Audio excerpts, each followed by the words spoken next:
بسم الله الرحمن الرحيم. متابعين الكرام، متابعي موقع وجريدة مصر اليوم الإخباري، مع حضراتكم هناء عزت مدير مكتب الدقهلية. السلام عليكم ورحمة الله وبركاته. الآن من الكفر الجديد التابع لمركز ميت سلسيل محافظة الدقهلية، والجريمة التي شغلت الرأي العام منذ أكثر من 20 يوم، والجميع يتحدث والجميع حزين بسبب هذه الجريمة. الجريمة هي أن سلفة المجني عليها كريمة محي حسين. سلفتها جابت 3 من اخواتها، كانوا 4. راحوا شقتها في قرية القرمة مركز ميت سلسيل، أيضا شقتها اللي كانت بتستأجرها. راحوا وكادوا لها ورموها من الدور الثاني علوي، وإن شاء الله هنتقل مع حضراتكم إلى موقع الشقة والمكان اللي اترمت فيه السيدة كريمة محي حسين المجني عليها من قبل سلفتها وإخوات سلفتها، أربعة من السيدات. هنعرف الست كريمة طبعا لما رموها من الدور الثاني علوي حصل لها مشاكل كتيرة قوي في العمود الفقري، ما بتقدرش تقف على رجليها، ما بتقدرش تمشي. عندها تبلغ من العمر 28 عاما. ما عندهاش الا طفلين صغيرين جدا لسه ما دخلوش الحضانة. الست كريمة دلوقتي كلها حزن وألم ويأس، لأنها ما عادتش قادرة تمشي على رجليها بسبب إلقائها من الدور الثاني علوي على الأرض عارية أمام الجميع، مرأى ومسمع الجميع. وإن شاء الله أخذ حضراتكم إلى موقع الجريمة وشهود العيان جيرانها اللي شافوا كل حاجة على أرض الطبيعة، وهنسألهم وهنعرف منهم إيه اللي حصل. وقبل ما هنروح هناك هنسأل الست كريمة محي حسين. إزيك يا ست كريمة؟ ألف سلامة عليكي. طمنينا عنك الأول وعن صحتك. انا والله تعبانه جدا. على الستوك شوية. تعبانه جدا وما بتحركش. حتى الحمام لما بعوز اخش الحمام جوزي بيجي يوديني على كرسي هو واخويا، ما بقدرش اقوم من مكاني، ما بتحركش. عايزاكي تحكي يا كريمة للسادة المشاهدين إيه اللي حصل بالظبط، وإزاي تم رميك من الدور الثاني علوي من شقتك اللي أنت مستأجراها في قرية القرمة. انا كنت قاعده بكلم بنت خالة التليفون علشان هم كانوا هنا بيتهجموا على جماعتي، تمام. فبتكلم مع بنت خالي اسمها امل محي. تمام. بتكلم معاه وبقول لها خلي حد يروح لجماعتي. لقيت الباب بيخبط، بقول مين؟ بتقول لي انا فاطمه جارتك. قلت لها انا ملياش جيران اسمهم فاطمه، انا ما عنديش جاره اسمها فاطمه. قالت لي بس افتح انا جايبه لك حاجه. ما فتحتش الباب، راح افتح الشراع لقيتها ماسكه سكينه بالزرار، اتكت على الزرار وجت تجيب وشي، قمت انا مديلها ايدي. جيت هنا اخدت فيها 4 غرز. تمام. قعدوا يكسروا في الشقه، انا رحت البلكونه اصرخ، قعدت اصرخ، محدش في الأم. يعني أنت ما فتحتش الباب خالص؟ لا ما فتحتش. هما اللي فسخوه؟ هما اللي فسخوه. تمام. فافتكرت وهما بيحاولوا يفسخوا الباب، أنت حاولت تستغيثي بحد من البلكونة عشان يغيثك منهم؟ ما تلاقيتش حاجه. تمام. طلعت لي واحده بس اسمها احلام. أيوه. قلت لها الحقيني يا احلام عندي حراميه. اه. افتكرت ان الصغير ان هو في الصاله، رجعت عما رجعت كانوا هم فسخوا الباب. تمام. اللي هو ابنك ايوه. عنده كام سنة؟ عنده 3.5 عدي. خفت عليه؟ خفت عليه. يعني بعد ما طلعت في البلكونة تستغيثي خفت على ابنك ليحصل له حاجة؟ ايوه. تمام. فرجعت بقى تلاقيت مسكوني. امل كانت جايه بشومه، وآية جايه بايد مقشه، ورضا معاها سكينه بالزرار، ودينا معاها سكينه ايديها خشب. تمام. مسكوني ضربوني، وبعد ما ضربوني اخدوني المطبخ يولعوا فيه. قعدوا يحاولوا يفتحوا في البوتاجاز، فانا عندي بقى المنظم بتاعي بايظ، السيد جوزي بيقفل الانبوبه من بالليل. تمام. عما هما بقى بيحاولوا، قمت انا فلتة وطلعت اهري على البلكونه تاني. كويس، بس استغيثي بقى. قعدت اسرح، لقيت ايه جايه وقامت مقلعاني بنطلوني. لا حول ولا قوة الا بالله. بتقول لي دينا بتقول لي ايه اعمل بوصيه امك يا ايه دينا، اللي هي ام سلفتك. ايوه. بتقول لي هعمل بوصيه امك يا ايه، اضربها بالسكينه، معرفش في منطقه تحت، مش عارفه اقولها، ما ينفعش ان اقولها. تمام. كل ده لا حول ولا وانا قوة الا كان بالله. عليا الظروف بتاعة الشهر ايوه اللي بتيجي لكل ست. ايوه المهم فانا لابسه قميص بنص كم وبنطلون وسليب بتاعها. ايوه سابوني بالسليب والقميص، ما تلاقيتش نفسي بقى الا رجليا فوق وبترمى. فلما نزلت قامت حتفالي البنطلون وبتقول لي خد استري نفسك.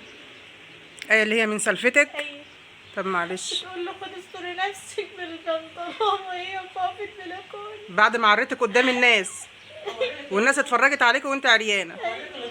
معلش معلش، هدي نفسك. قعدت تقول لي موتي موتي، انت ما بتموتيش ليه؟ لا حول ولا قوة الا بالله العلي العظيم. لا حول ولا قوة الا بالله. طب هدي نفسك، هدي نفسك. كريمة، ليه هم كل ده ليه يا كريمة؟ كل ده ليه؟ مفيش بيني وبينها حاجه، احنا متخاصمين بقالنا 7 سنين ولا طب 8 ليه سنين. ليه كل الغل والكيد ده؟ ليه كل ده؟ ليه كل ده؟ مش في اي حاجه يا واحد اخويا الصغير. ليه انت عملت ايه تستحق عليه كل اللي جرالك ده؟ مفيش اي حاجه، والله ما عملت اي حاجه ليها. اهل القرمه اللي ايوه الهدوم الناس اللي جابوا لي هدوم يعني الناس شحتوك هدوم علشان تلبسيها؟ أهو. ايوه دي لبس تمام. القرمة. ليه كل ده؟ ليه كل ده؟ مش في اي حاجه يا واحد اخويا الصغير. ليه انت عملت ايه تستحق عليه كل اللي جرالك ده؟ مفيش اي حاجه، والله ما عملت اي حاجه ليها. اهل القرمه اللي ايوه الهدوم الناس اللي جابوا لي هدوم يعني الناس شحتوك هدوم علشان تلبسيها؟ أهو. ايوه دي لبس تمام القرمة. تمام. من الجيران اللي جابت ملايه واللي جابت عبايه واللي جابت كده من شطروها القرمه هناك الناس. تمام. شطروها. اي حبيبتي كملي. لقيت جه عليا عم الشحات ده واحد جاري، تمام مراته بقى اجت والجيران اجت اتلمت عليا، جم يحركوني، انا قلت لهم لا ظهري محدش يلمس. ايوه اللي كان طالع عليا يقول لي كان هناك واحده اسمها اسماء صاحبتي، قعدت اقول لها استوريني يا اسماء، استوري جسمي يا اسماء. لا حول ولا قوه الا بالله. هما بقى جابوا لي هدوم ولبسوني ورحت مستشفى ميت سرسي.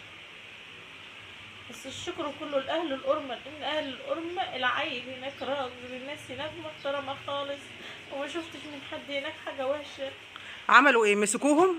ايوه مسكوهم، تمام مسكوهم وحولوهم طلبوا الشرطه جت اخدت.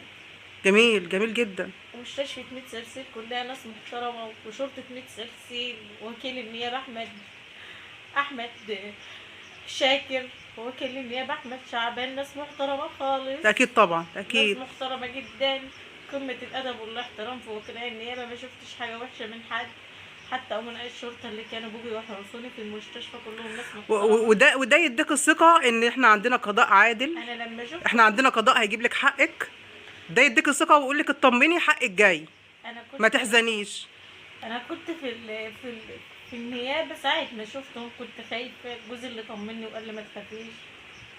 كل ده وبعد كل ده عمي اللي هو أخو جوزي بعت رسالة ويقول أنا كنت ناوي على كده من زمان، أنا كان نفسي يحصل فيها كده من زمان. كل ده ليه كل ده؟ عشان عماتي كويسين في حقي وانا كويسه في حقهم. ايوه ونانتي وجدي حلوين معايا. ايوه هما كل مشكلتهم ان اهل جوزي كويسين معايا ومش كويسين معاهم. بس أيوة. انا لو انا كويسه هما كويسين معايا عشان انا كويسه معاهم. تمام. واما انا كلمتها وقلت لها كم مره يا ايه قدمي لهم الطيب هيقدموا لي الطيب. ايوه ده سبب كل المشكله، اللي هي شايفه اهل جوزي كويسين معايا تمام. وانا واخده ومش واخده عمتي ان هم. يعني انت عايزه تقولي ان الغيره هي اللي ولدت عندها الجريمه او تخطيط للجريمه وان هي تقضي عليكي خالص يعني؟ طب هي كانت قصدها تديك علقه يا ايه ولا تموتك يا كريمه؟ اللي يشوفيها وهي بتقول من البلكونه موتي بتتكلم بغل وبحقد. يعني ما كانش الهدف انها تديك علقه يعني تأدبك او تشفي غيرها فيكي وتمشي؟ لا ده بتقول لاختها يا رضا ده لسه فيها الروح، انزلي نكمل عشان نروح لاختها الحال. لا حول ولا يعني قوه شوفي الا بالله. الكره والحقد لغايه فين. ايوه انا نفسي عايزه اعرف كل ده ليه. يا ست انتوا جيتوا ضربتوني وبهدلتوني، ما كنتش ترموني وتعروني قدام الناس. اضربونا علقه وامشوا معه. كل مشكلتهم جايبين سكينه اقول لك لازم نعملها تحت عشان امها قايله كده. لا حول موصيه بكده. لا حول ولا قوه الا بالله. لا حول ولا قوه الا بالله. فعلا ايضا قالت لي قبلها بيوم، قالت لي هيجي لك اللي يضربك في الحته كده. تمام. انا مأمنه بشرطه بلدي، وعارفه ان شرطه بلدي هو اللي هي هتجيب لي حقي، ومأمنه بوكلاء النيابه الناس المحترمه، وبشكر الاستاذ عادل حسن على مجهوده. جميل. ناس محترمه جدا. جميل. واسعاف 100 سلسيل برضه محدش سابني. ده كل ده بيطمنك يا كريمة ان انت حقك جايلك وحقك هتاخديه من الجناه اللي معدومي الرحمة والشفقة والإنسانية، معدومي الأخلاق، اللي هم يخططوا جريمة بالشكل ده وينفذوها بالشكل ده ويوصلوا ويعركوا قدام الناس بالشكل ده. ده فعلا جناه يستحقوا فعلا أقصى عقوبة توقع عليهم من قبل القضاء المصري العادل الرحيم اللي انت فعلا بتشكروا له دلوقتي. فباسمي وباسم كريمة وباسم أهل القرمة اللي هم يعني كلهم حزن على مجرد سكنة بالإيجار عندهم، بس هم لمسوا فيها الأخلاق الحميدة. باسمي وباسمهم جميعا بشكر مباحث 100 سلسيل، وبشكر نيابة 100 سلسيل، وأيضا إسعاف 100 سلسيل، وأهل القرمة كلهم أو القرمة بشكرهم جدا من قلبي. وبطمنك يا كريمة حقك مش هيروح. انت في بلد قانون وبلد قضاء عادل ورحيم، وان شاء الله حقك هيجيلك. واحنا عايزين بس نطمن الساده المشاهدين على صحتك. انت عامله ايه؟ صحتك عامله ايه بعد اللي حصل لك كل ده؟ يعني انت اكيد بتعالجي من الناحيه النفسيه وبتتعالجي من الناحيه الجسميه. طمني الساده المشاهدين عليكي. بتاخد الحقنه ب 2000 جنيه. انا جايه انا اخويا. تقولي ايه يا حاجه؟ بتاخد الحقنه ب 2000 جنيه. انا ابن اخويا بتاخد الحقنه بس ب 2000. في نتائج يا حاجه في العلاج اللي بتاخده؟ شايفين نتيجه قدامكم؟ لا هو ده لسه الدكتور كمان. الصراحه كمان دكتور في دمياط. انا عانيت من العلاج وعانيت من الحقن. انا باخد كورتيزون. انا باخد حقن كورتيزون. ايوه. الكورتيزون ده اكبر غلط ليا بس عشان اتحرك. تمام. انا تعبانه جدا جدا. امسكي في الحياه بايدك واسنانك يا كريمه، أنا لو عشان ماشية خاطر كده اطفالك الصغيرين محتاجينك، وزوجك بيحبك جدا وربنا يرزقه يا رب.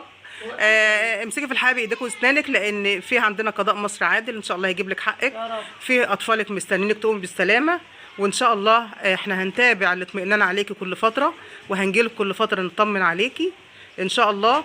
والف سلامه عليكي. جريده وموقع مصر اليوم الاخباري بيقول لك شفاك الله وعافاكي يا كريمه، وان شاء الله هنجدد لقائنا معاكي كل فتره نطمن الساده المشاهدين عليكي، وهنطمن عليكي احنا كمان. وانتظروني الساده المشاهدين ومتابعين الكرام، ولقاء مع اهل القرمه ومن قلب الحدث، من جنب بيت كريمه اللي وقعت منه من الدور الثاني علوي. هنصور على ارض الطبيعه ومع جيران كريمه. وانتظروني، والسلام عليكم ورحمه الله وبركاته.